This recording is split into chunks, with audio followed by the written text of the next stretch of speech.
name is Gary Parrish. Welcome back to the CBS Sports Eye on College Basketball Podcast, where we sometimes discuss camel fighting, dodo, birds, and leaky black. Matt Norlander is here with me. If you're watching on YouTube, you know what to do to the like button. Shouts to Brandon Davies. And if you haven't yet subscribed to the CBS Sports College Basketball YouTube channel, please also do that while you're here. Let's get into it today. According to the calendar, this is what they call a mailbag episode. This is what they call an off-season mailbag episode. Norlander, are you ready to conduct an off-season mailbag episode? It is a mailbag episode. Oh, I see. It's a mailbag. It is May here. I am. We're gonna get into the question. Well, yeah, go ahead. I'm just gonna wish you a happy day after Cinco de Mayo. Oh, thanks. Okay. Yeah.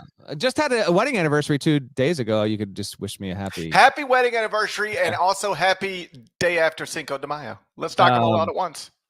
Wife and I have agreed to go travel overseas at some point later this year. I checked in with GP last night. Just had to check in on some flight advice, a little this, all that, because we didn't really get too much into it later on the podcast, but it's still bothers is not the right word, but I'm still just vexed by the idea that you're so loyal to Delta that you would fly 600 miles in the wrong direction as opposed to just getting to where you need to go. I was talking about this with my wife before we actually wound up talking. We've been talking about it on the phone, but it's still fascinating to me. You're like, yeah, I'll add 6 hours to my trip and go in the completely wrong direction as long as I'm on Delta. I went to Lubbock in February. Delta literally does not fly to Lubbock. And I was still considering flying Delta and just like getting to Dallas and then driving to Lubbock. Like I looked at every option and finally I was like, all right, I guess I'll just do American Airlines, but I'm going to hate it the whole time.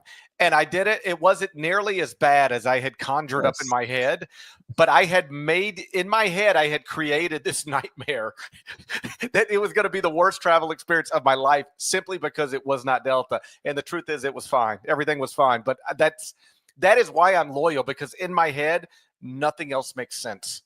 I hear you on that. I appreciate the advice. We booked it. We'll save those details for another mailbag off season as we get closer, but the flight has been booked, and then we'll get into the other details as we get closer here. Before we get into the questions, we do get plenty of correspondence. We actually did get a question that we're not going to answer here because I don't really know what the answer would be, but someone named Ryan emailed. No, you won't. You can't answer. Okay, see if you can answer this. I'm not going to answer anything. Watch this. He goes, I really enjoy your podcast. I've been listening close to 10 years, and I've lived through the inception of a lot of your recurring jokes and laughed my ass off along the way. I'm nostalgic, and I want to revisit those historic moments where we all learned about Brandon Davies, Terry Teagle, fighting camels, and especially how many of us there are versus them. But he said, can you point me to which episodes were the greats that I don't know about so I can go back and listen? They're hard to find independently. He wants to know this. So go ahead, answer this. What episode, what year, what season did we first introduce Brandon Davies, Terry Teagle, Larnell, all of them? You want to answer it? Yeah, go ahead, GP. Yeah, I don't know. Yeah, my answer is I don't know. But somebody did once upon a time start a blog or something, and they were detailing like the story behind Brandon Davies. And they actually went back, found the episodes, and was like transcribing our conversation to illustrate where these things came from. So you might want to get in touch with that person. We don't know if that person is listening to the show. Please email us again. Shouts to cbs@gmail.com. If you're watching here live, you see it on the screen as well. You can do that. And also, if there's a particular episode that you've listened to at any point, 12 years ago, 2 weeks ago, that you think ranks among your favorites, feel free to email us. Let us know. Maybe we'll try and cobble together some sort of best of or a primer, if you will, for folks that have been newer to the pod, if they want to go back and listen to previous iterations. A random aside here. I don't know what happened, but our email address, this is one of about 6 that we got over the past 3 months. This is Robbie. I don't know if we're getting pranked. I don't know what's going on. Robbie from Liverpool, England. He emailed this to us. If you know your team's needs to be torn down to rebuild, but you're in a bad league for trading or a league where people don't seem to meet your valuation of players, is it acceptable to take 75 or even 50 cents on the dollar to get good players off your roster? For example, I'm in a league where I'm trying to clear out the likes of Chase Brown, Devontae Smith, Josh Jacobs. I can't seem to find anyone who is offering picks that match what these players are valued at on every dynasty trade chart that I look at. Do I cut my losses, guys, and just accept my mid-lates and second-round picks, or do I refuse to trade and stuck in purgatory? We have random fantasy football email advice in our inbox. I don't know what's happening. I don't know if is this Jamie Eisenberg's doing? I don't know what's going on, but we randomly got, you don't have to respond to this, Parrish, but I at least wanted to address this because it wasn't one. If it was one or two, I might have tossed it off on the side. We got like continual, sporadic, random emails from different people. I'm happy to give you fantasy football advice, but it's not going to be here. It's not going to be now. It's not going to be in May. That was random. Some guy let us know that we helped him earmuffs for the kiddos, by the way. Again, kind of an adult show. Werner said, just letting you know, you guys being on TV tonight might get me laid. Shouts to Brandon Davies. Why that is, I don't know, but these are the emails we get. So just pure on television, GP. Helping to the more of us mantra. Can you imagine having intercourse while you and I are talking on the TV above? Can you imagine that? I can't. Close your eyes right now and think of having intercourse, but I'm like just talking about Braden Smith. I'm going to skip that part altogether. I want you to imagine yourself having intercourse while I'm discussing the pros and cons of Trey Kaufman-Wren. These are the emails, though. I asked for any kind of email, and lo and behold, this is what lands in our inbox. Remember when we were talking about, of course you don't, but I'll remind you, why the Sweet 16 and the Elite Eight were happening at Lucas Oil instead of the Gainsbridge Fieldhouse or whatever the hell it's called. There's a high school tournament or something. It wasn't just that, though. Jay in Batesville emailed that very night and said, hey, just so you know, they're also doing that because the Deftones are playing a concert there Friday night. And so this made me want to ask you, favorite Deftones song? Have you ever been a Deftones fan? I've never been a Deftones fan. I'm familiar with the Deftones, but I don't feel qualified to say a favorite Deftones song. I'm not a big Deftones fan by any means, but they're a band where if you actually like really dig in and investigate, they got some, from a musicality and songwriting standpoint, they've actually got some decent stuff going on there. So I appreciated that email, and who knew? Deftones kicked the NCAA tournament right out of the Pacers' home building. I doubt that's true, by the way. I doubt that the NCAA was trying to get into Cambridge, and they were like, guys, we have the Deftones. I doubt that's what happened. In 2025 wield a lot of power. How dare you? I bet it worked the other way around. I bet they couldn't get in there because of like something else. And then they went to the Dome, and then Cambridge was like, hey, Deftones, if you're not busy, why don't y'all come hang out one night? I bet that's how it went. You know what? Deftones still filling up an arena. I presume that place was at least 85% packed in 2025. It's a good job. Ryan from Philly says, my 7-year-old is really into collecting cards. He got a Terry Teagle Houston Rockets card in the pack the other day. And I said, Terry Teagle, legend. So now my son thinks Terry Teagle is his best card. He has it in a special area with Saquon Barkley, Bryce Harper, and Charles Barkley. How about that, GP? How about this? I have now maybe 4 or 5 Terry Teagle cards that people just give me or send to me. Like I might get mail, like people mail me Terry Teagle cards. How are they getting your address? No, they mail it to FedEx Forum. Oh, okay. Hold on. There's just a general. So so there it is. It's a classic version right there. Love it. Love it. Fleer 91, right? Fleer 91. I got some shares. Hold on. Here's the thing people don't realize about Terry Teagle. Before he was a Laker, he played for the Mavericks, and then Nico Harrison traded him. Okay. At the height of his career. Hold the spot real quick. Hold on. I'll be right back. Hold on. What are you trying to do? That's Terry Teagle. He's a legend. We've had a rocky relationship with Terry Teagle. We got offended. And by we, I think it was just me. I got offended one time when he acted like he didn't know who we were. But then I believe a Baylor beat writer actually sent us a video. Do you remember this? Of Terry Teagle shouting us out. Yeah.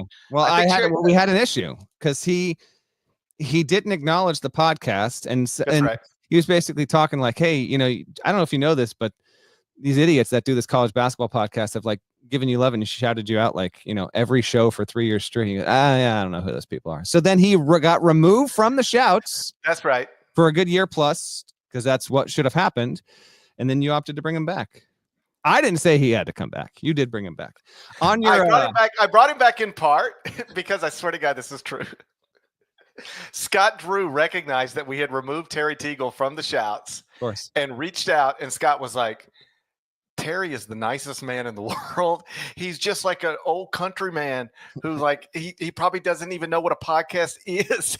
But he's the nicest man in the world, and you should reconsider. That's paraphrasing, but I felt compelled at that point. If Scott Drew says you're the nicest man in the world, I'm going to assume that that's true. And Terry Teagle was resubmitted for the shouts, and then people started mailing me cards all the time. On that note, I still have, now to ask me why, I don't know, but I still got so many of my basketball cards. So look at this. On those Fleer 91s, look at this. All in there. And I got, and coincidentally enough, unplanned, got Sean Kemp in there. Love my Sean Kemp stuff. So anyway, you still got your old cards or no? Probably not. I do. No. I have them. It's Larry Bird? Dominique? Oh, look, you're going to put your kids through college with that. Yeah, how much? I do have them. My kids are now starting to get into cards a little bit. I haven't broken out all my old ones to hand over to them, but think about how cool this is. Sometimes so I'm growing up in the 80s, and I probably started collecting cards like around 84, 85, 86. That's like my first real memories of cards. Like the first big cards I can remember are like the Jose Canseco rated rookie, like those types of things. Well, I've got all those cards right now. Those cards are now 40 years old. Imagine if in 1985, my father could have handed me every card from the 40s and 50s and 60s. Like that is what I can hand my kids. Everything from the mid 80s to the early 90s. I have everything. And so one day I'll hand that over to them, but they're not responsible enough right now. They're still in that phase of life where they break iPads and lose iPhones and stuff. I must have had 50, 60, 70 Jordans. I got all these Jordans in here. I got, you know what I got a lot of here is I got Penny. Man, this is a fun little trip back in time, but that's not the point of the show. But anyway, I'm glad you brought up I was starting to wonder what the point of the show was. Well, you know, it's a mailbag one. If you want a Penny Hardaway card, by the way, I got one for you, buddy. Oh, sure. Send it my way. Here you go, right here. Here's a little penny for you. Okay. Anthony Hardaway. People don't realize. By the way, recently rewatched Blue Chips. It was a rewatchables episode, and I had not seen Blue Chips like start to finish decades. In some ways, it's better than you remember. In some ways, it's not as good. When was the last time you saw it in full, start to finish? How long? You know, that was a big deal in Memphis when that was released. Like they had a special like viewing party, like that type of thing, like red carpet type thing, something like that. And so I remember seeing it then, like in the theater, because it was Penny right after he got drafted and all that stuff. And it was a huge deal. And I'm sure I've seen it since then, but I bet I haven't seen it in 20 years, 25 years. Seriously, go watch it. I watched it on Pluto. So it's for free on Pluto. Penny's, do you remember what Penny's name is in the movie? No.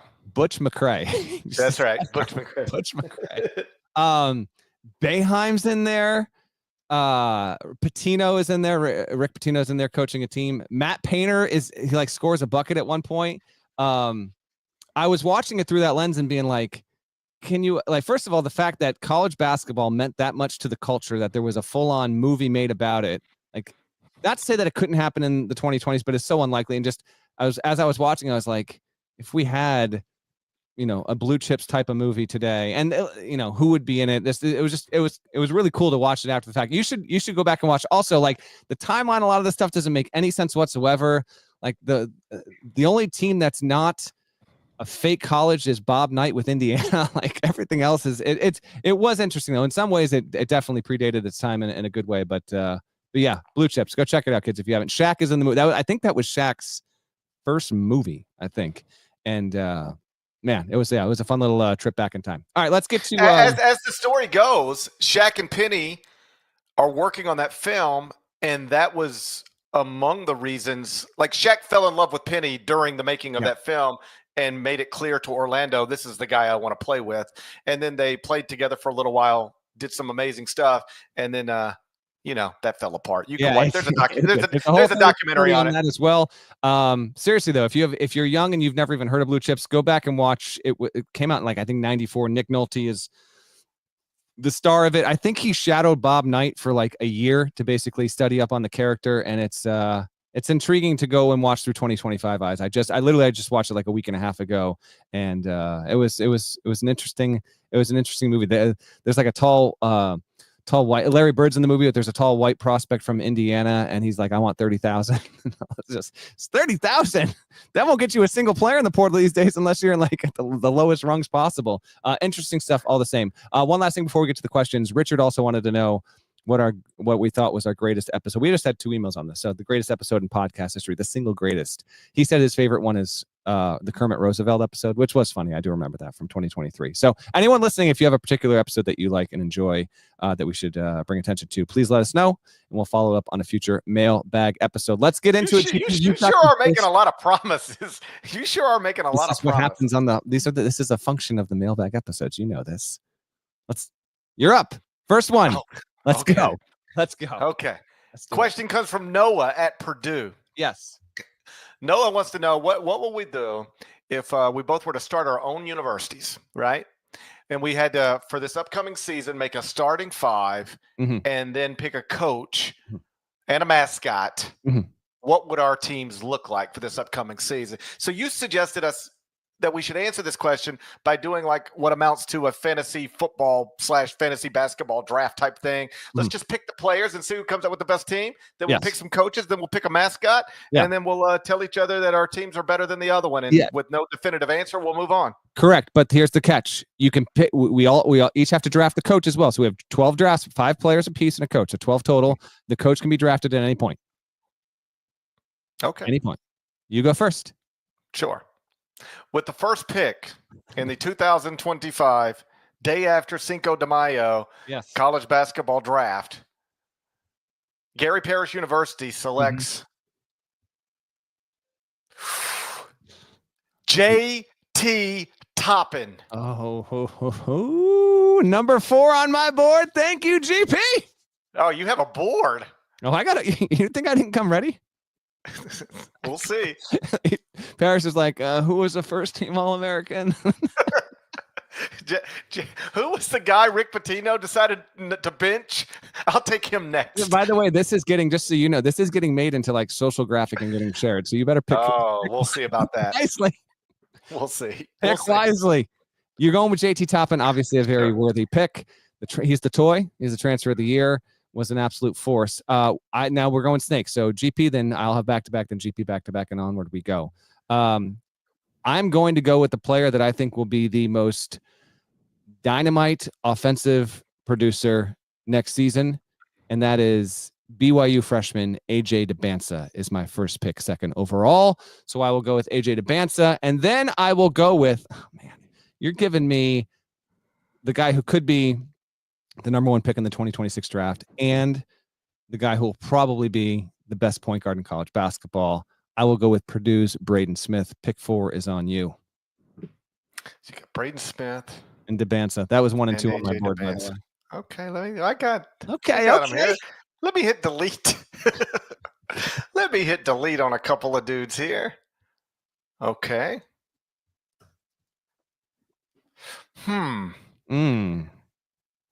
Give me a boozer. Yep. Number 3 on my board. Yep.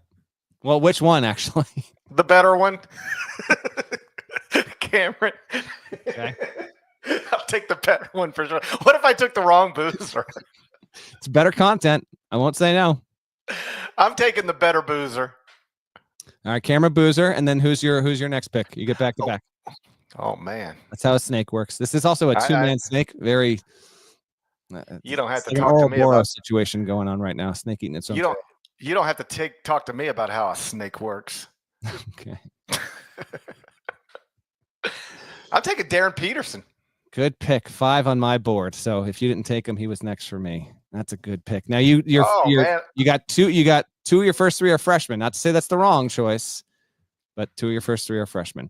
I will go with number 6 on my board is a guy that I think is, if he continues his pace, is going to be potentially a first-team All-American. He was an All-American level player, arguably last season, transferred over to the West Coast, playing for the best coach in the history of UCLA. I will go with Donovan Dent at pick number 6.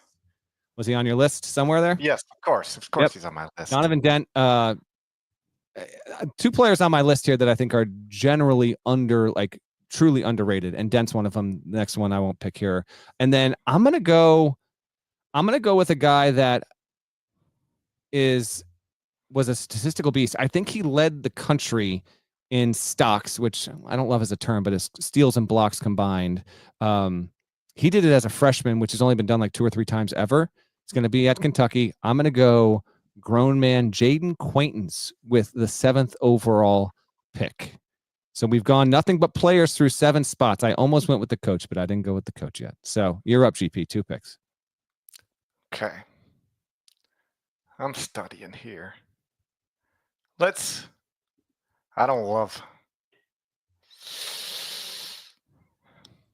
I got one for you. Yep.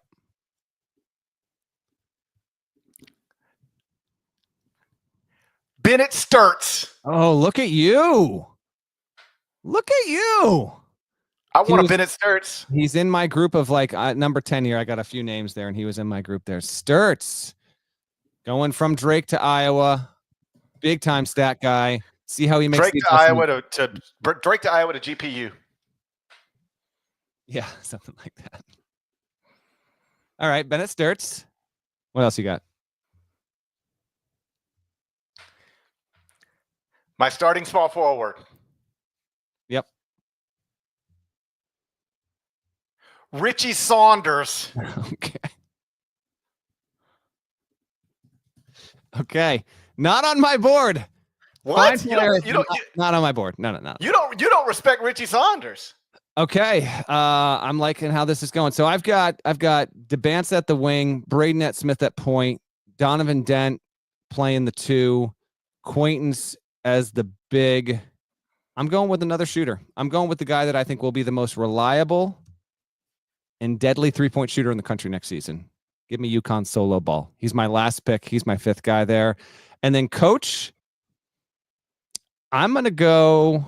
So hold on, GP, you've got your starting 5 as well. So the coaches come at the end. Yeah, my starting 5 is Bennett Sturts, Darren Peterson, Richie Saunders, Cameron Boozer, JT Toppin. I like my team. I will go. So the highest rated player, by the way, that I did not pick. Let's do this real quick before we take our coaches. I think the most underrated guy in the country, and partly maybe it's because he wasn't on a great team. They didn't make the tournament. Bruce Thornton is a good player, and I think on a team like this, he could have made an impact. But ultimately, I'll go with solo ball over Bruce Thornton. Who was your highest rated player you didn't draft? Trey Kaufman-Renn. Okay. PJ Haggerty, RJ Lewis. Yep. Otega Owe. Mm-hmm. Yep. I had Nate Biddle on my list. Yeah. Okay. I had Thomas Houck on my list. I had Yaxel Lindenborg on my list. Way too many guys. We're picking a team of 5 here. You came prepared. You came prepared, more prepared than I think you've ever been for a pod. I will go coach-wise. I'm going to go with the coach that, while he does not have a national championship, and I'm almost positive you're going to pick a national championship winning coach, I'm going to pick the coach that has been to multiple Final Fours, just made a Final Four, just made a title game, and has finished 2nd at Ken Palm 4 years in a row. Give me Kelvin Sampson to coach my squad. I was also going to take Kelvin Sampson. Oh, I thought you were taking Pitino. That's why I took Sampson. All right, good call. I'll take Rick Pitino. Oh, but Rick, this isn't year 2, Rick. This is year 1, Rick, with a new team. It's year 1, Rick. I'm taking Rick Pitino. Okay. Rick Pitino. All right, that is our fantasy draft segment. Little fun little. No. We have to pick our mascot. Oh, that's right. Is this the part you're most excited for? Yes. Are we picking? Hold on. So for this, are we picking an existing mascot at a school, or are we picking something new altogether? I think an existing mascot at a school. I agree. If you start letting me pick whatever I want, buddy, I got some ideas. That's all too fair. All right. I think we're going to be the Gary Parrish University Fighting Camels. Could be nothing else, right? It could be the Vaqueros. Okay, it's true, but no, that is UTRGV, right? Rio Grande Valley Vaqueros. I'm going to pick the mascot. Spanish term for a cowboy, I believe. I believe that's correct. I'm going to pick the mascot that is by far, to just the most badass out there, and that's Cosmo the Cougar from BYU. You see what this guy does? Guy or gal, whoever's in the suit. Yeah, you can't tell me the person wearing that suit doesn't have sex. No chance. I've seen that. I've seen that Cougar dance. I know. We've gone Cougar over has this. sex. That Cougar does it. That Cougar does it. I guarantee you. You can't dance like that without doing it. Ask Beyonce if you don't believe me. Cosmo the Cougar. He's mine though. Who'd you go with? What'd you pick? Oh yeah, Fighting Camels. Yeah, Fighting Camels or the Vaqueros. No, we'll go with Fighting Camels for the sake of the pod there. Really good submission by Noah, who happens to be in the chat here now. That was good stuff there. We're now at 40 minutes until I got to get out of here. I have faith. I have faith we can get through every question in the doc. Let's go. Michael from Iowa corresponds and says, as an Iowa alum, I just want to know, has any coach ever survived 15 years at a Power 5 program without making a Sweet 16? I've been a loyal listener since the early 2010s. He's asking this in part because Fran McCaffrey just went 15 years at Iowa and got fired. Parrish, I did the research. I have the answer. Here's the trivia time. Yeah. Two-parter. Trivia time. Has this ever happened? Yes or no? Has a coach ever gone more than 15 years at a single school without a Sweet 16 at a high major? Yes, of course. How many times has it happened? At least 3. This happened once with this. Oh, I got it then. Hold on. With this condition. I've gone back with the help of our research team since 1974-75. So we're looking at 51 years worth of coaches and power conferences and what would have been power conferences back, 70s, 80s, 90s, how that applies. It's only happened once. Do you want to try and guess? Try to guess. How about I just tell you who it is? Okay. Well, it actually hasn't happened yet, but yeah, go ahead. I mean, it's Joe Cipriano. It's not. Who is Joe? First of all, watching you research this in real time, who the hell is Joe Cipriano? God, you call yourself a co-host of a basketball podcast? I do. The first name that popped into my head when I saw the question was Joe Cipriano. No, it didn't. I told you, hold on. I told you the exact wording in the Google document. This is the exact wording. I did the research and have the answer. GP, don't look it up. And there's no way Joe Cipriano is springing to front of mind.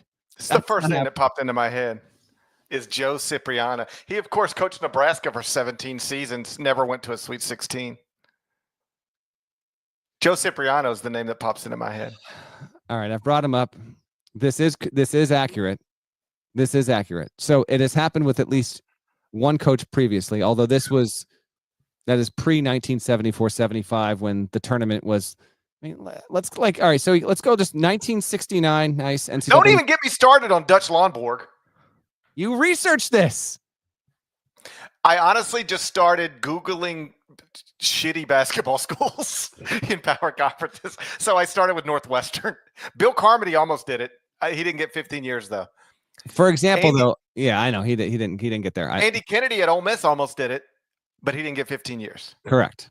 But Joe Cipriano, this is a good question. I like these kind of questions. Now, when Cipriano was back in his heyday, and by heyday I mean just coasting along, barely giving a damn, running Nebraska's program. Nebraska, by the way, still never won an NCAA tournament game. The tournament was like 24, 25, 28 teams. So, to get to a quote unquote Sweet 16 wasn't the same level that it has been since it expanded and even in the years before that. So with that in mind, it has never happened that a high major coach in the past 5 decades has lasted 16 seasons without a Sweet 16, but it can happen next year. Trivia time. Okay. Who is that coach? Who will be entering year 16 next season and has not made a Sweet 16 at the power conference level? Huh. That's nice. It is nice. It's a well-timed question from Mike in Iowa. I don't know the answer. I'm just guessing. I don't think it's Tad Boyle, but that's the name. Tad Boyle. How about that? Tad Boyle will become the first power conference coach, call it the modern era, the past 5 decades, if he makes it to the end of next season and they don't make the Sweet 16, who have ever coached 16 consecutive seasons at a high major and not made the Sweet 16, if it happens. There you go. Well, I'll be rooting for Tad Boyle this upcoming season then. Yeah, you don't want to be in the same category as Joe Cipriani. You don't want people walking around like saying he's a modern day Joe Cipriano. You don't want that. No, you don't. The last thing you All want to due hear respect about to Joe Cipriani's family. Yes, Of course. it goes without saying. With all due respect to Joe Cipriani, it's a tough job. It's a tough job. Yeah. Right? Yeah. It's a tough job. Yeah. But you don't want to be the modern day Joe Cipriano. So that'll obviously be a big storyline in Boulder heading into the season. You're up. Is Coach Prime going to be working alongside the modern day Joe Cipriano? That's what they're wondering right now in Boulder. I think I called him Cipriani, so we're on fire here. You're next, by the way.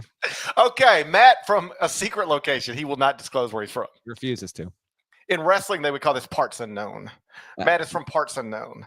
Should all power conference programs have the same amount of league games? Also, should we consider Mark Pope's idea of extending the college basketball season? I'll answer the second question first. Nope. No, we should not extend the college basketball season. Okay. But I would not be against a later start and a later finish. I just making it a one semester sport. I've always sort of thought that would make some sense. Although I think our television bosses would probably push back on that a little bit. Yeah. They like the idea of March Madness, so I'll shut up right now. They like the idea of the tournament running straight into the Masters, so I'll shut up right now. For sure. I don't need it to be extended. I wouldn't mind it being pushed back. And I don't care how many conference games power conferences play. It's up to them. I don't think there's a perfect answer for anybody. And I don't need more games if they're just going to be bye games and stuff like that. I don't need more bad games in college basketball. We already have too many. Correct. So I don't think I get the question. Should they, should the 5 power conference leagues all have the same amount of league games? It's not going to happen. Here's where we're at on that. If you haven't been keeping tabs, and if you haven't, that's completely understandable. Big East is going to stay at 20. As long as it's got 11 teams, you can have everyone play twice. It obviously makes a lot of sense. If you can do home and road in the whole league, they're going to stay at 20. And especially in an 11-team league, that makes a lot of sense. But everyone else is now 16 or 18 teams. The ACC is going to roll back from 20 to 18 this upcoming season. That will be officially voted in later this month. The Big 12 has already decided to go. It went to 20 for a hot second. It's going back to 18. The SEC is already at 18. The Big 10 is going to stay at 20. Now, the ACC going from 20 to 18 they're doing it in part because they want to try and get theoretically non-conference opponents in there that can help the numbers overall. You just got to have better teams, but they don't need to have the same amount of quota GP on that. So no, I don't need it. And that's not something that the sport is aching for. And we're just not going to get there. I think that there's just going to be some leagues that stick at 20 and everyone else is going to be at 18. That's fine. Now, on that note, Pope wants to go to like 40 games, which is never going to happen, doesn't need to happen. But his whole thing is, if we're preparing these guys to go and play professionally, not even necessarily just NBA, but anywhere else, like, let's just get them more reps. Let's just have more games.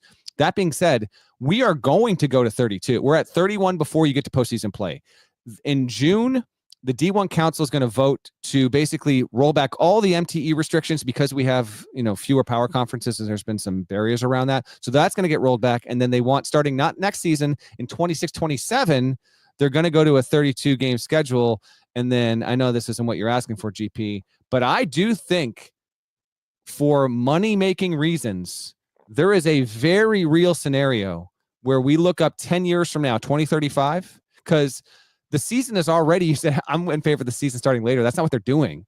They're now going to have the season start, I think it's starting in 2 years, where it can be as early as October 30th or as late as November 5th. The season is going to get one extra week attached to it. But if you told me that they decided to go to a 34 or 35 game max allowance before the start of the NCAA tournament or postseason in general, I would believe that actually winds up getting there one day. I'm not saying we need it. I kind of like the size of the college basketball season. If you can tell me that it would guarantee more high major non-conference matchups and induce teams to do that, then that would be fine. But we are going to expand by one game in a year and a half. And I think expanding by another 2 or 3 after that in the ensuing 4, 5, 6 years, I think it's on the table. And then one more thing, actually, GP. If we can get to that point, or even with 32, what I would like to see happen, and I'm going to make my pitch now, and this is column fodder maybe for later this offseason or at some point. If you get the extra game, then let's do what Duke has been doing. Like, Duke's going to play Michigan next year in February. They just played Illinois. Let's have the high majors in this sport, make it specific, intentional. The weekend after the Super Bowl or whenever, the penultimate Saturday in February, have that weekend specifically dedicated to non-conference play so that we can get just a change of pace and some high-profile non-conference matchups the way that we used to do it. If we're going to get the extra game, that's how I think the best way that you set up the sport to get the most attention, intriguing matchups. If we're going to expand that way, I think that would be the way to do it. I'd be fine with that. I'm not against more quality games. I am against more games just to for game's sake sell season ticket packages and create 20-point wins. Like, I don't need to see Florida play Grambling State again. I don't need to see Duke play Incarnate Word. Like, there's too much of that in college basketball. Like, I really do think people talk about transfer portals and NIL and all these big problems in college basketball, and I get it, whatever. To me, one of the biggest problems with college basketball, there are too many games involving the best teams that are complete mismatches on the court. Teams that should not be playing each other. Like in the NBA, roughly half your games, are going to be against playoff caliber teams by definition. Right. And obviously that's an inventory. I know you know this, but just for the audience. Yeah, of course. There's a reason why there's only 30 NBA teams and there's 360. Yes. But to broaden it out, there shouldn't be 364 teams competing for the same championship. Duke should not be playing for the same trophy that 200 other teams are playing for. Well, I don't agree with that entirely, but I don't want to get. I like the idea that men's Division I college basketball enables theoretically GP. I know, I get it, but theoretically, when we start a tournament, Lipscomb is in the same exact tournament and can compete for the same championship as Duke. I think that is a good thing for college basketball and for American sports, generally speaking. I don't like it at all. I think Division I is way too big, and we should not have all these. We should not have all these conferences playing under the Division I umbrella. We shouldn't have all these teams spending November and December playing each other. There's too many of those games that I find complete. At some point, season ticket holders are going to be like, why am I paying good money when a third of the games, particularly when coaches are taking a lot of their high profile stuff to neutral courts? At what point does your customer say, why am I paying a good money for a season ticket package and roughly half of the games I'm going to attend are total mismatches on paper? Why am I doing that? And I think that's a reasonable question to ask. But I'll leave that up to the athletic directors and basketball coaches to figure out. Bob Hand, hell of a name, by the way, Bob Hand. And the chat just says, do you think the amount of players are getting paid is one of the reasons colleges want expansion and more home games? Yes. And I think that's why this could be on the table eventually, is just the very nature of paying your college athletes might induce them to be like, you sure we can't add like just 2, 3, 4 more games to the schedule and make this much more money to pay our athletes? I think that is coming, not necessarily in 2 years, but if you told me 5, 7, 8 years, I absolutely think that's on the table. Let's keep it moving. Would you be for, Rob from Indiana asks, would you be for or against the committee turning to AI to create the field? If you could feed it all the stats and let it know your parameters, I would think this might be a more efficient way to generate the bracket. It would create less speculation about how did X team get the last spot when we don't believe they have the resume and just so happens their AD is on the committee. Basically, would it feel better knowing the human bias would be eliminated, GP? No, I don't think this is that big of a deal. We're never arguing over anything other than 2 or 3, 4 teams at the bottom of the bracket, and then we argue about seeding. But that's it. I would, and this came up with Bubba sort of being the chair of the committee while North Carolina was on the bubble. I don't like that. Not to suggest Bubba did anything. Like Bubba Cunningham is wildly respected, and nobody even thinks that there was any inappropriate that went on there. But just the impression that it could theoretically, I think, is an issue. And so if I were going to do anything to the selection process, this is what I would do. We're not going to have any athletic directors. We're not going to have any conference commissioners. It's just going to be like it's not hard to find 10 people who understand the selection process. I mean, genuinely, it doesn't have to be you or me, and it shouldn't be either one of us. But let's not go so far. What I'm trying to tell you is that every time I say this, somebody gets mad at me, but it's just true. Being a quote bracketologist is you could teach anybody how to do that. It's just here's the data, here's what's important, here's the process, now go. My wife doesn't know anything about college basketball. I don't even know if she knows this podcast exists. She knows it exists. I don't. You should, I don't know. You know what? You should do your own little college basketball draft with her later. You'll dominate. Just dominate. She would try to take Derrick Rose. I think the last time she paid attention, Derrick Rose was involved. I could teach her in 2 days how to put together a bracket, and her bracket would look pretty normal relative to every other bracket. It's not that difficult to do if you understand the process. So just teach 7 independent people the process and let them do it, and the bracket will look more or less the way it's looked forever. I don't think this is that big of a problem. The humans being the committee is the feature, not the bug. It induces more interaction, some anger, some pushback, and you can say, well, why just do that? I'm not saying we have to. I'm just saying it's part of the process. If you wanted to kind of split the difference and say, okay, let's use wins above bubble or strength of record or whatever and create a baseline, right? And the baseline will determine who is in the field, and then have the humans decide how the teams get seeded.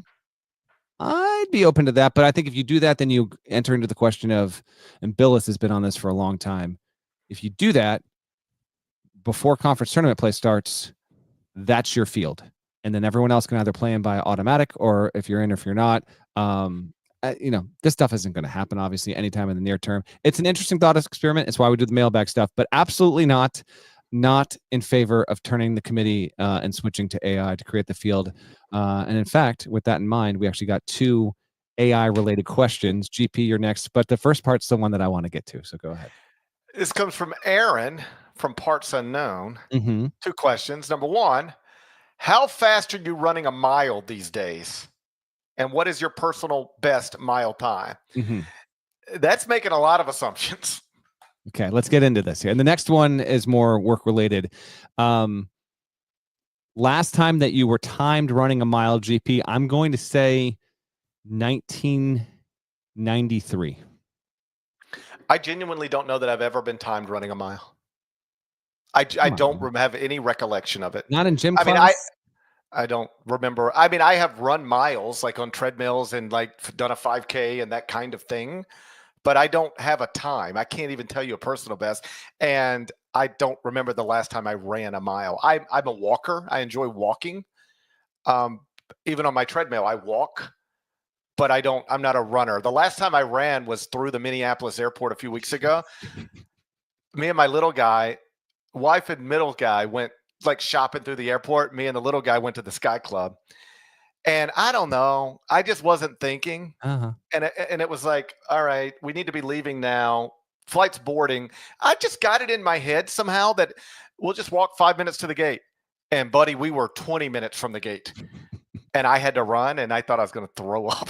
Is there anything that is more, I'm sure there are, but let's go with me here, more that feels more physically exhausting than an airport sprint? I mean, it would just, it's the anxiety. Will I catch the flight? I had to do this last season. Sprint. I mean, outright veins pumping battery acid sprinting. I get to the gate. That plane is, see ya. It wasn't even close.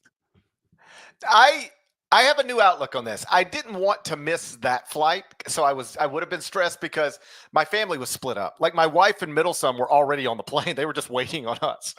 And then it was like night 2 of WrestleMania, and I wanted to get home in time to be able to watch that with the family. So I would have been upset about missing that flight. But broadly speaking, Kieran Culkin was doing some interview somewhere about air travel, and he was like, I just don't stress about it. I just like, I hear people all the time getting stressed out, and it's just like, I'll get to the airport when I get there, and I'll either get on the plane, but if I don't, they'll just book me on another plane, and I'll get there eventually. And so then I'll just go have a drink and get something to eat, and it'll be fine. And I've sort of changed my approach on everything based on that.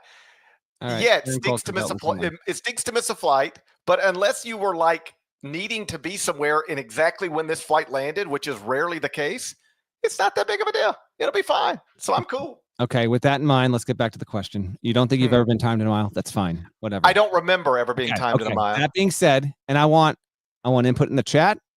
I want email, shouts to cbs@gmail.com. I want mentions at Ion CBB Podcast on Twitter, at me or GP, Blue Sky, wherever.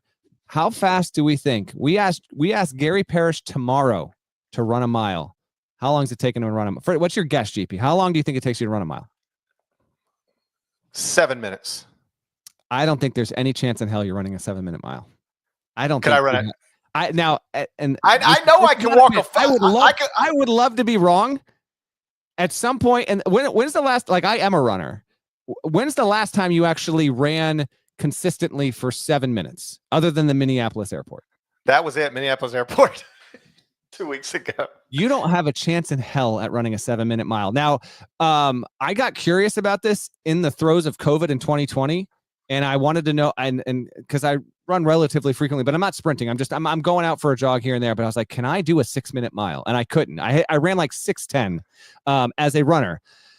Oh, well, then no chance I could do 7. I could do 10. I could do a 10-minute mile. You can do 10. You can do 9. Can we get you to try and run a mile at some point in the next 2 weeks? Just to see how long it will take. I have a high school track near me, so that's how I knew, because you run it around, or you got the app on your phone. It'll tell you how fast you're going. I got a treadmill. I'll take this computer in my office right now. We'll jump on the treadmill right now. Let's see. Let's do it. Bonus pod content, standalone show. It's just me running. Yes. This is the way I run, by the way. That's ridiculous. You're not cracking 8 minutes with that going on. What is that? I get a good rhythm like that. Okay.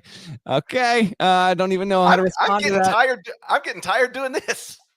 I feel like, see, the treadmill's cheating though, because the treadmill forces you to run at a pace. I want free running out in the wild. Get the running app on your phone. I got you for 7. You're not a runner. 7:57 mile, and that's optimistic.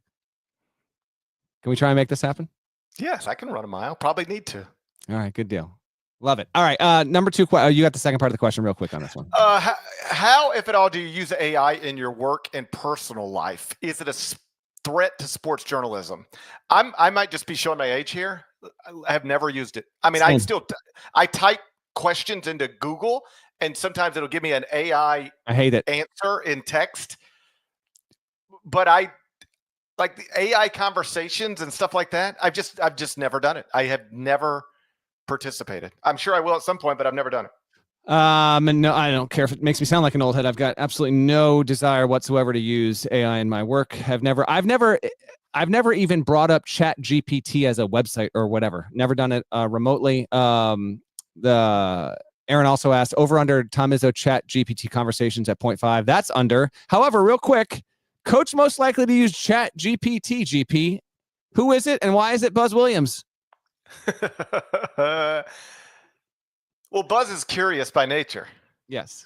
So I can see Buzz just sitting around and just thinking about something and then wanting to learn about that thing. And the internet, for all its faults, it is pretty amazing if you just want to learn about stuff, although we've reached a point where you don't even know if what you're learning is real or not.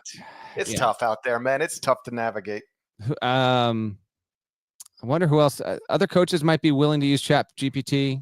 Scott Drew, maybe. I feel like Mark Pope, Todd Golden, Dan Hurley. I don't know. It's interesting to think about, but I feel like Buzz is the answer there.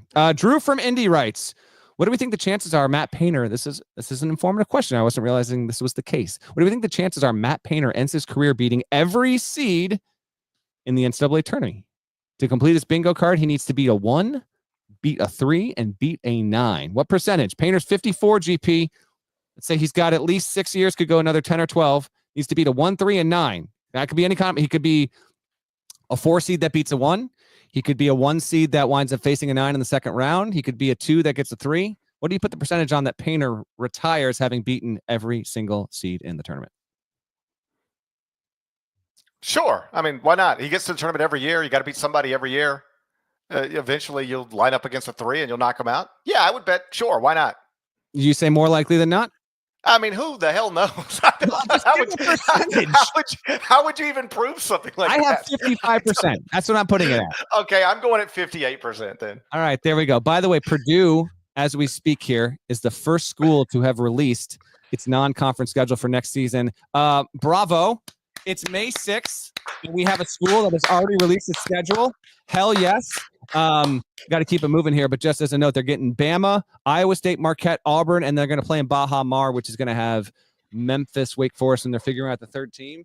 But hell yeah to any school period that is in a position to publicly disclose its schedule before we get to Memorial Day. We absolutely love to see it. Let's keep it moving. You're next up. Lori writes in. She says she describes herself as a newish female listener from New York City. She writes, you've mentioned people listening and assuming you look a certain way. Before I Googled to see what you and Matt look like, my perception was Bobby Bones and Ryan Reynolds. When I saw you recently on TV, I was struck by Parrish's Southern accent being much less pronounced than it is on the pod. Is that a deliberate thing? No, not deliberate. I do think I deliberately tried to suppress the Southern accent when I was younger, if only because I realized I didn't see people on television sounding the way that I sounded. Like Marty Smith is an example of somebody who can get away with the Southern accent. Okay. But broadly speaking, you don't hear people with Mississippi accents on television too often. I've never had as thick of a Southern accent as the people around me have, but my voice has changed over the years. Anybody who grew up with me will tell you that that's true. In terms of difference between the pod and television, there's nothing intentional about that or deliberate. I didn't even know that was a thing, that I sound different on TV as opposed to the podcast. Do you know that? I didn't know that. It produces the question: Are you faking or embellishing your accent on the podcast? No, not at all. What I think happens is on television, everything is like quicker and to the point, and you got to be quick. And on the podcast, it's more relaxed, and I get to talking a little slower and get to telling little stories in a certain rhythm. And I think that is where the accent probably comes out a little more. And also in I words, hi, bye, lie, tie. Theater. Those are where you'll hear it come out sometimes. All right, let's get to the more important part of this question here. Bobby Bones and I assume I must be Ryan Reynolds, which I was thinking I'm Ryan Reynolds. But in 100% seriousness, like, I don't think I know who Bobby Bones is. Is this the MMA fighter? I asked ahead of time.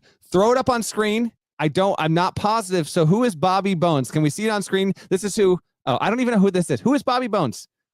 I thought isn't Bones Jones like an MMA fighter? That's what I thought. I think it's John Jones, right? Oh, John Jones. That's right. John Bones Jones. That was my wires crossed. Who is Bobby Bones? Bobby Bones appears to be a gentleman. He's a radio and television personality, best known for hosting the nationally syndicated The Bobby Bones Show. I'm unfamiliar with his work. I say that respectfully. I'm just unfamiliar with his work. That's you, and then I'm Ryan Reynolds. So I think I'd rather be Ryan Reynolds. I can't help you because Lori emailed in and she said my perception was Bobby Jones and Ryan Reynolds, and she mentioned you first and then me second. So I guess fine. Then I'll be Michael B. Jordan. How about I want to be Michael. Can we be real? The fact that she thought you were Bobby, her mind's eye thought you were that dude. You will take that every single time. Let's be real here. Bobby Bones. I would trade physical appearances with Bobby Bones for sure. Oh yeah, and probably podcast. Now that we're starting to learn about it, maybe he's got a little something going. No doubt about it. Keep it moving. Another female listener, Dana, the Kansas fan, wants to know what two coaches in different conferences have met the most times. Seems like Bill Self and John Calipari play every year, so that's my guess. I have the answer. You want to try and guess it real quick? Okay, I actually am going to see if something did pop into my head. Okay. What do you got? Tom Izzo and Greg Campy. You bingo! You got it. I'm on fire with these trivia times today. That's right. How many times? 22. Oh my! I need that. Oh my! What's up, Terry Teagle? Who's the legend now, Terry Teagle? Who's the legend? Who's the legend now, Terry Teagle? You got it exactly. 22. Are you kidding me? I swear to God, I did not look up that answer in advance. Just as you were reading it, that is what popped into my head. 22 is on the freaking money. Let me flex for a minute. Let me show you something for a minute. I've been procrastinating. I don't have. I got this on the board. I got this. I was wrong. I got that. They're not good. I got that. I do not have the correct trivia time. I gotta add it to the board. I will. Scout's honor. I'll get that done by the time we do our next mailbag. You don't think you? I want you to look into your screen right now and tell me if you really don't think this man could run a 7-minute mile. Nope. You got no chance in hell. Look at that. Yep. Look at that. Show the folks again how you swing your arms when you run. Yeah. What is that? It's got a little Trump dance to it, like you got a little pull in the hot dog situation there. Campy Izzo are 22 at number 1. Callum Patino 18. Calipari Self 14 times overall. Good stuff there. We're gonna get this done in 11 minutes. You're next, Joe from Cincinnati. It's time to have a real discussion about Wes Miller. Oh, yes, no. It is right here, right now. The day after Cinco de Mayo is the time to have that's the day. It's the day after Cinco de Mayo, and it's time to talk about Wes Miller. We've waited long enough. That's right. We have waited long enough. All Cincinnati fans have been behind Wes Miller 100% throughout his time here. He says nothing but the right things, recruits some of the best players we've had in a long time, and gets the fan base excited. We were supposed to be a top 20 team this season, and now we're looking like dog water. Do you think there is still hope for him? Or will we continue to be dog water? First of all, I don't know when dog water. I don't know when that became a thing, but it is an underrated insult. I don't even know.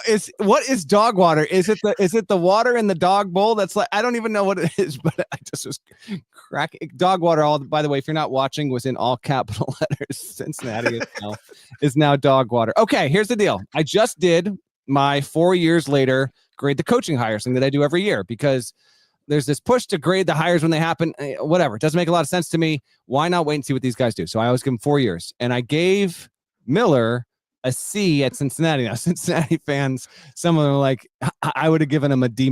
But he's won 58% of his games, hasn't made the tournament.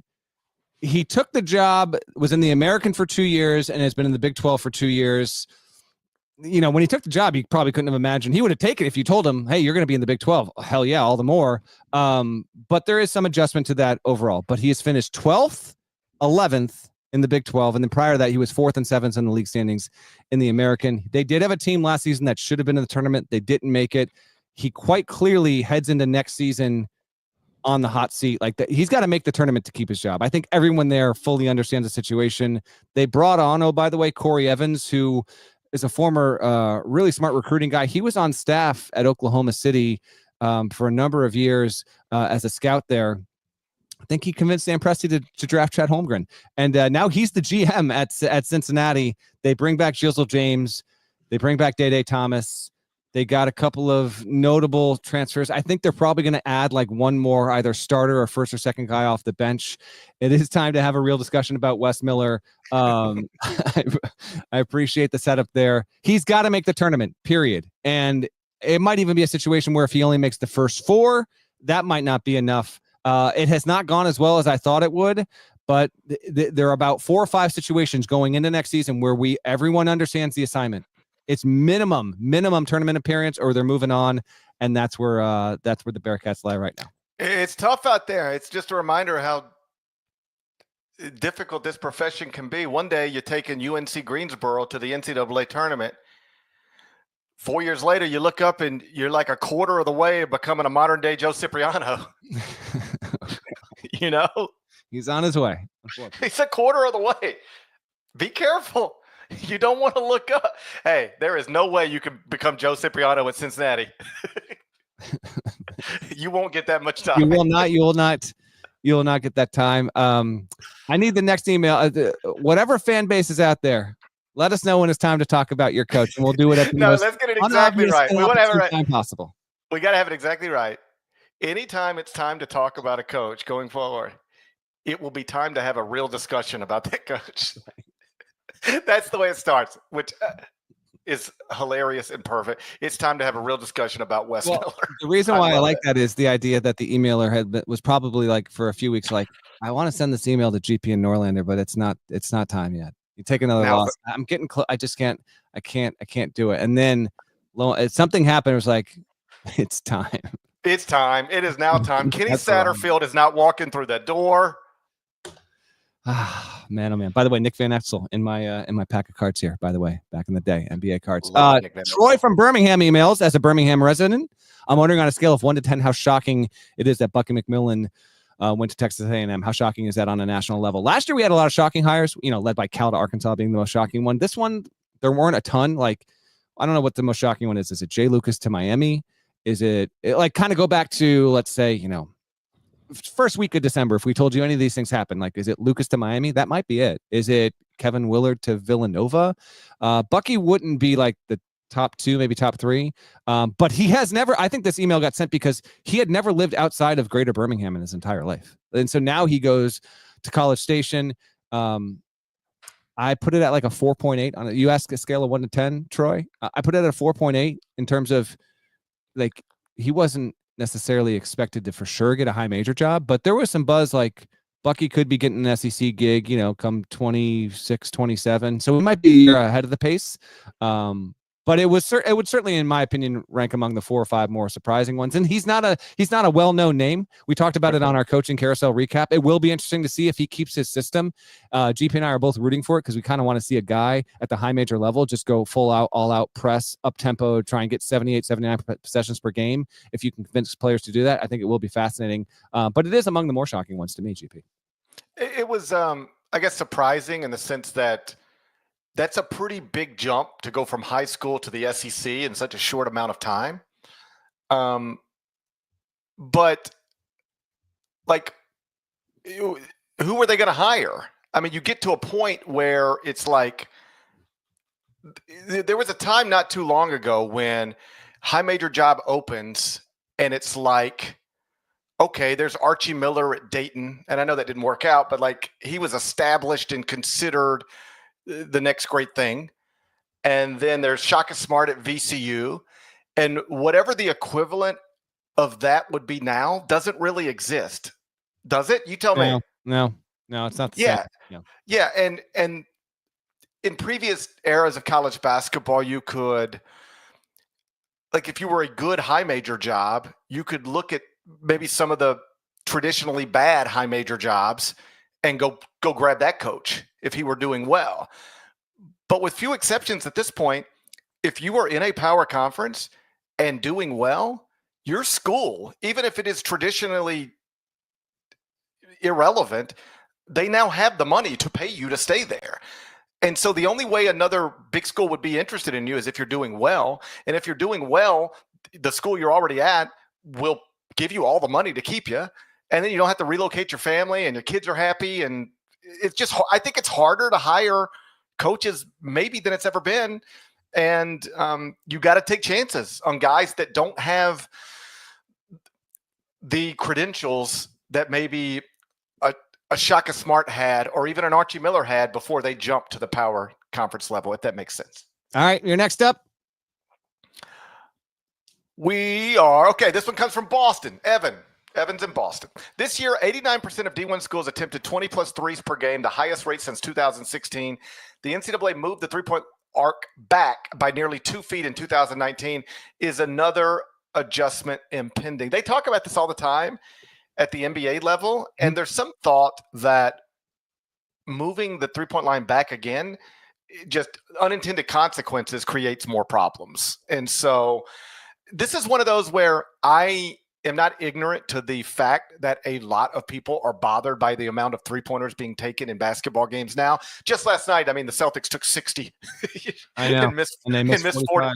45 of them. Right. It just doesn't bother me as much as it bothers other people. Like, I don't mind watching a game where a lot of three-pointers are taken. I don't feel like I'm watching something other than basketball. So I might be in the minority here, but I don't have any issue with more three-pointers being taken than we used to take. It's fine with me. Last season, a record high, 275,867 3-pointers were attempted in Division I basketball. Now, I don't know if that's all Division I versus Division I teams, or if that includes the D1, the games where D1 teams are playing non-D1, whatever. NCAA site officially 275,867. That's up, more than 10,000 from a year ago and almost 20,000 from 2 years ago. But I don't think it will be moved again. College line is 22 feet, 1 3/4 inches. NBA is 23 feet, 9 inches. So about 1 foot, 8 inches more. I don't think it will be or needs to move yet. College basketball isn't as 3-point reliant as the NBA. It's a good question, but I think the line where it is perfectly fine. And we still have enough different styles, make different fights, and college basketball doesn't suffer from the same amount as, of sameness, I guess, as the NBA does. Nada wants us to go to the last question, and I'm saying no. I'm saying you read. I'm doing question 12 real quick, and then we will do 13, and then I'll bail out of here if I got to, and you can wrap the show. Randy from Alberta, Canada wants to know, who are your top 10 most explosive or expressive coaches? Here are my top 10, not exactly in order. Okay, these are all active: Dan Hurley, Bruce Pearl, Mick Cronin, Tom Izzo, Fran McCaffrey, still active, now the coach at Penn, Bobby Hurley, Rick Pitino, Eric Musselman, Sean Miller, and number 10, I am saying, after watching his histrionic act at the Final Four, Todd Golden was out there and definitely very emotive and expressive. I don't know if that's the definitive 10. I don't know if Frank Martin should still be on this list. Anyone that I named or didn't name that you would put on that top 10? I'm just scrolling through now. Explosive and expressive. Like Sean Miller is among the most expressive coaches out there. Yeah, so I don't know that Shaka is explosive, but he's expressive. He is expressive. I considered Shaka, but I didn't put him on. Yeah. If Dan Hurley is number 1, who is number 2? I mean, obviously John Calipari belongs on there somewhere. Is he? I thought about him. I don't know if he's top 10 or not. I thought about him. John can be explosive and expressive. If Hurley is considered to be number 1 right now, I have Pearl listed second.